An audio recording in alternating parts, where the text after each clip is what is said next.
నమస్తే అండి. ఇప్పుడు ఈ మధ్యలో అయితే బ్లౌజ్ పీసులు అనేటివి చాలా చిన్నగా క్రాస్‌గా వస్తున్నాయి గదండీ! అసలు బ్లౌజ్‌కనేది సరిపోవటం లేదు.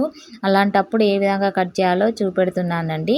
ఈ బ్లౌజ్ పీస్ అనేది ఆహ్, కి అటు ఇటు 2 సైడ్‌ల బార్డర్ క్రీమ్ కలర్ వచ్చింది. అలాగే ఇక్కడ పువ్వులు చిన్న చిన్నగా కనిపిస్తున్నాయి కదండీ! అవన్నీ కింద నుంచి పైకి చూస్తున్నట్టుగా వచ్చాయి.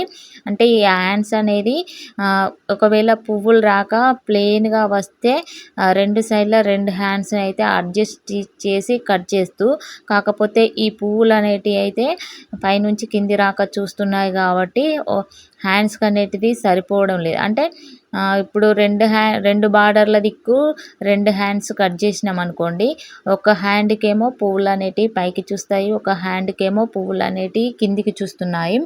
అలా బాగుండదు కదా! అలాంటప్పుడైతే నేను ఇలా అయితే కట్ చేసుకున్నానండి. చూడండి, ఇలా ఫస్ట్ అయితే హ్యాండ్స్ అయితే కట్ చేసుకున్నాను కదా! కట్ చేసుకున్నోళ్ళే బ్యాక్ పార్ట్‌ను కూడా కట్ చేసుకున్నాను. బ్యాక్ పార్ట్స్ కట్ చేసినోళ్ళే ఇప్పుడు ఫ్రంట్ పార్ట్‌ను కూడా కట్ చేస్తున్నానండి. ఈ ఫ్రంట్ పార్ట్ కాడ చంకల వైపున షేప్ పట్టీల కొరకైతే క్లాత్‌ననేదైతే ఈ విధంగా వేసుకొని కట్ చేశాను.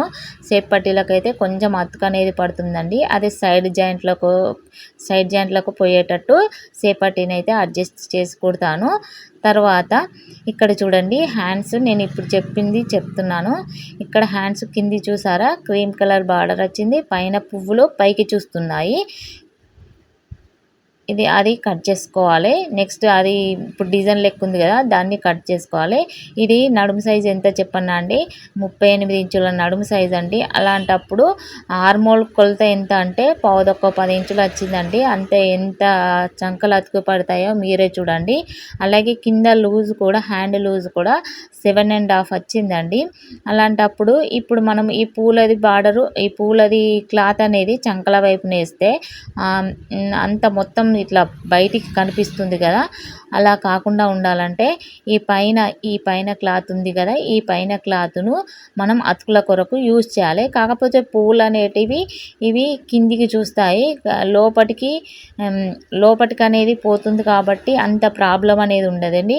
కాకపోతే మొత్తం ఈ పూల క్లాతే వేసామనుకోండి, అంత బాగుండదు. మళ్ళీ హ్యాండ్ లూజ్ కాడ మొత్తం బయటికి అనేది ఏర్పడుతుంది. అందుకొరకైతే నేను ఈ పైన ఉన్న క్లాత్‌నైతే ఈ విధంగా హ్యాండ్స్‌కి అనేది అడ్జస్ట్ చేసుకున్నానండి. ఇక్కడ చూస్తారా, ఇప్పుడు చూడండి, ఇలా హ్యాండ్ ఈ లైనింగ్ పీస్ కూడా అతుకుపడుతుంది. ఇలా మెయిన్ పీస్‌కు అతుకుపడకుండా ఇలా మనము జాయిన్ చేసుకొని కుట్టామనుకోండి, హ్యాండ్స్ అనేటివి ఆ పూల బార్డర్